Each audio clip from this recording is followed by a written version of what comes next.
This man was able to get closer to solving the mystery of human death. There is another form of life that goes beyond the earthly existence, and more scientists and various kinds of researchers are convinced of this. This form of life is completely different from the one we are all used to.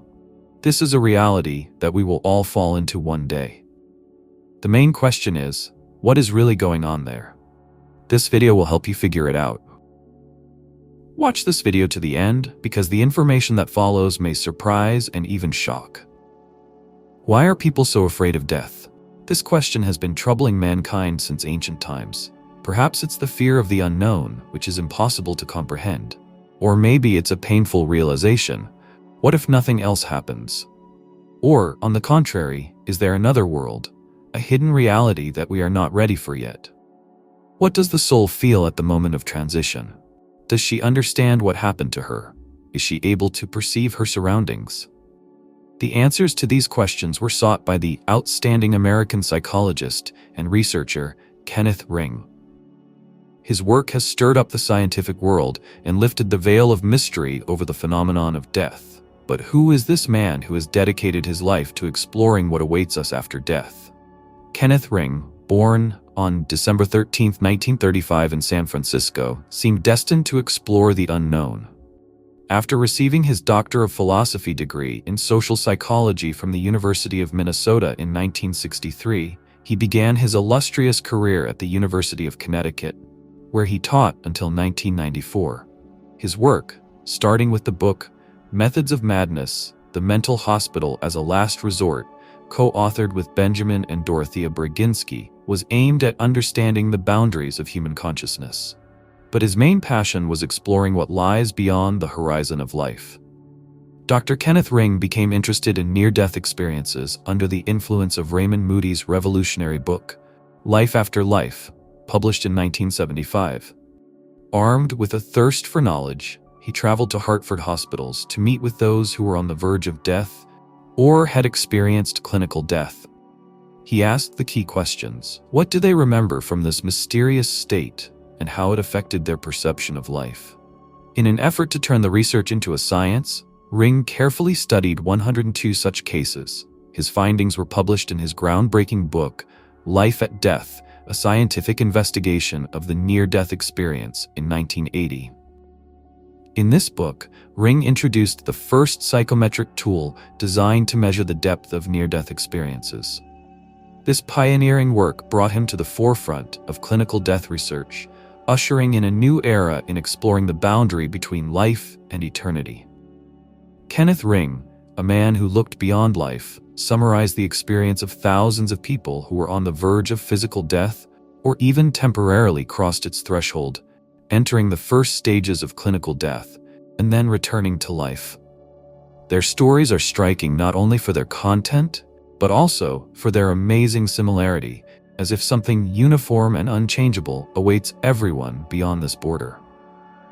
This phenomenon, despite numerous debates about its nature, has become the subject of intense scientific attention, and documenting it allows us to look at the mystery of life and death from a new perspective. The International Association for the Study of Near-Death Experiences, established in 1981, has become an important milestone on this path. Under the leadership of Dr. Ring, the first president of the association, it was possible not only to unite researchers and those who had a unique experience, but also to create a platform for the exchange of ideas that challenged the usual ideas about reality. Kenneth Ring has written a number of iconic books, including Heading Toward Omega and Lessons from the Light. They explore phenomena that can change our perception of life. Out-of-body experiences, amazing abilities, and profound transformations that occur to those who have experienced clinical death.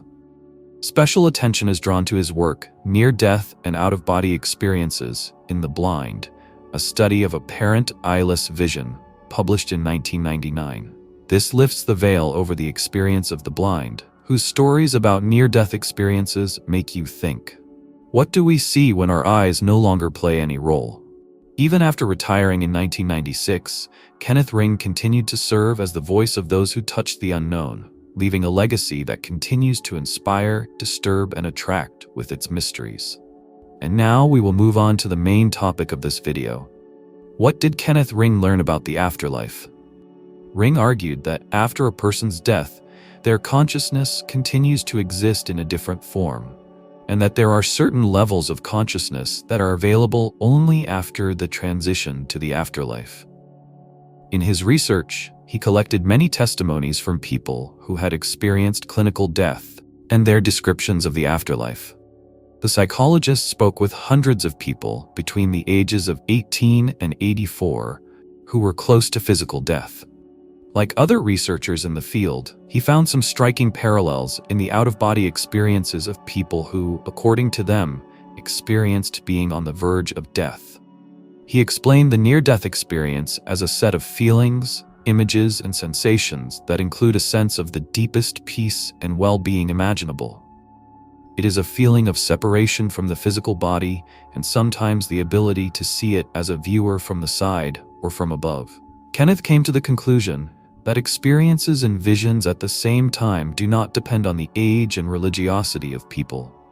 His research shows that people who have experienced near-death experiences often report deep feelings of peace, love, and acceptance. Ring has developed a model describing the stages that people who have experienced near-death experiences usually report.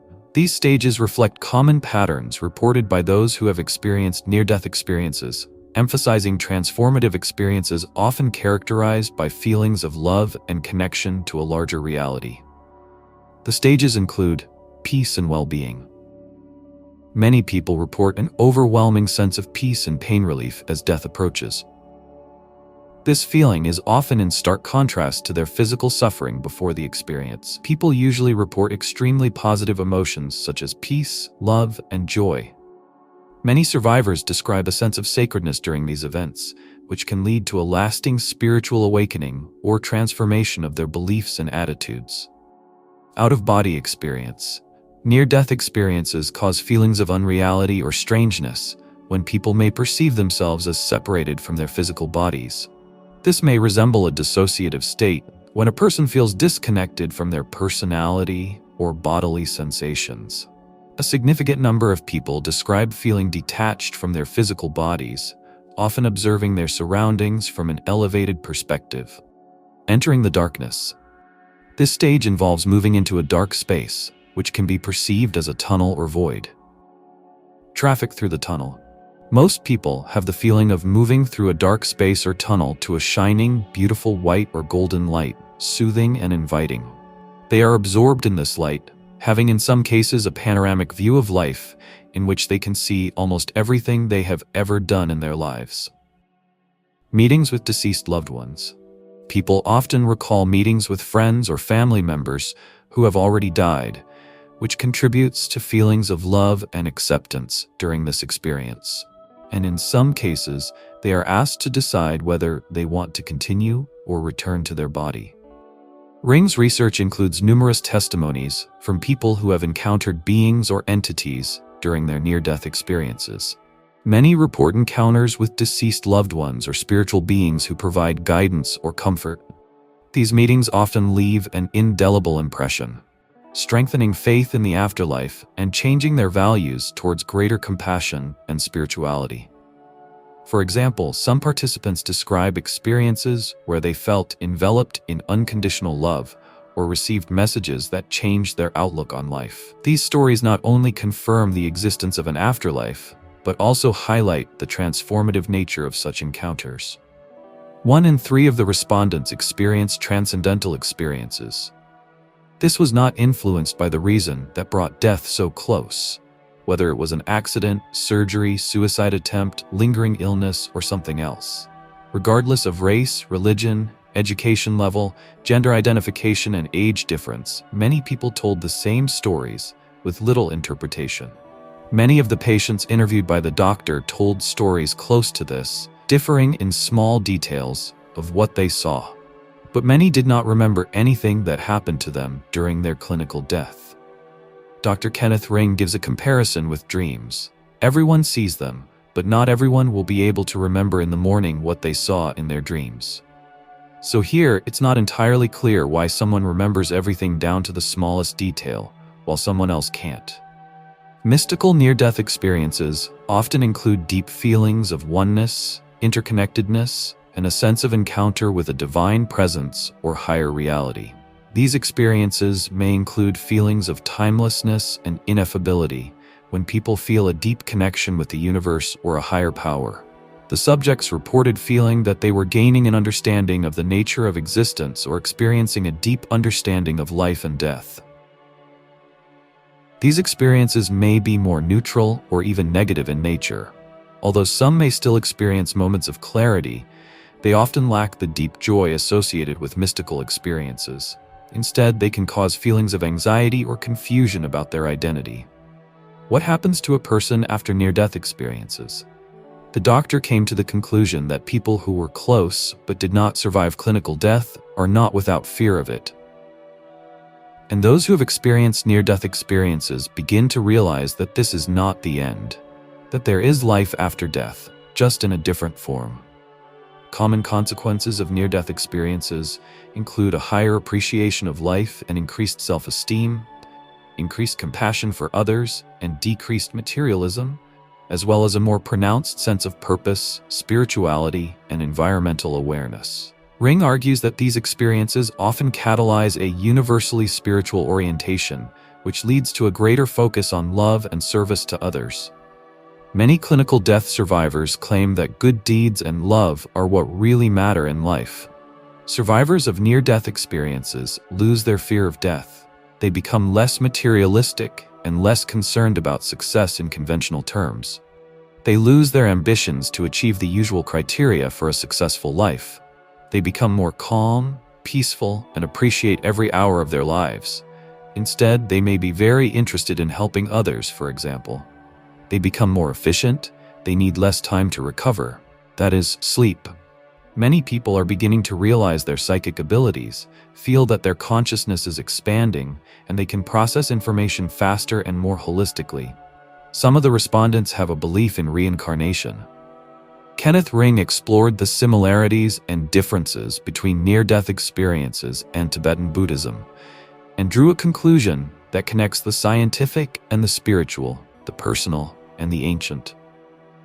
This is a study that suggests questioning the boundaries of our understanding and considering the possibility that there may be deep truths waiting to be discovered in the face of death.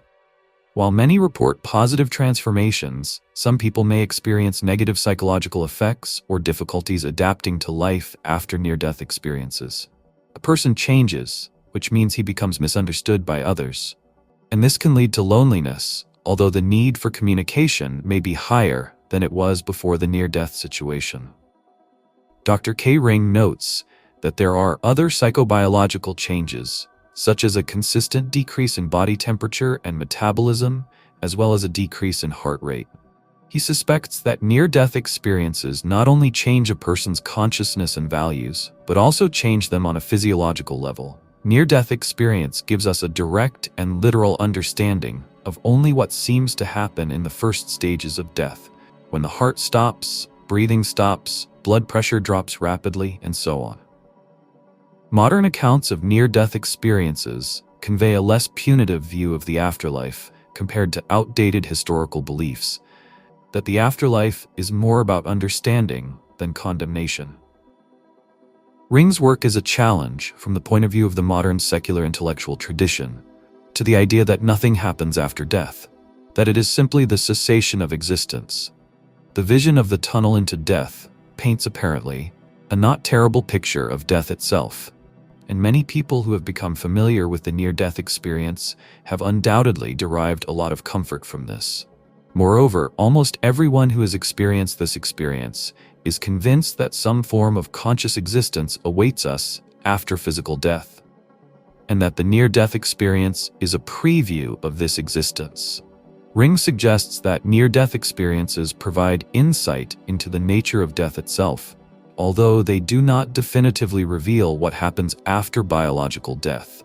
Instead, they suggest looking into the early stages of dying, characterized by peace rather than fear. He's writing, "Near-death experiences have given me a clear idea of what it's like to separate the soul from the body. They convinced me that there is only life and death is something that we look at from the outside. My research has taught me not to be afraid of the end we all know about. Dear friends, thank you for watching my video to the end. If you liked it, please like it, and don't forget to subscribe to the channel. It's very important. Thank you, and have a nice day.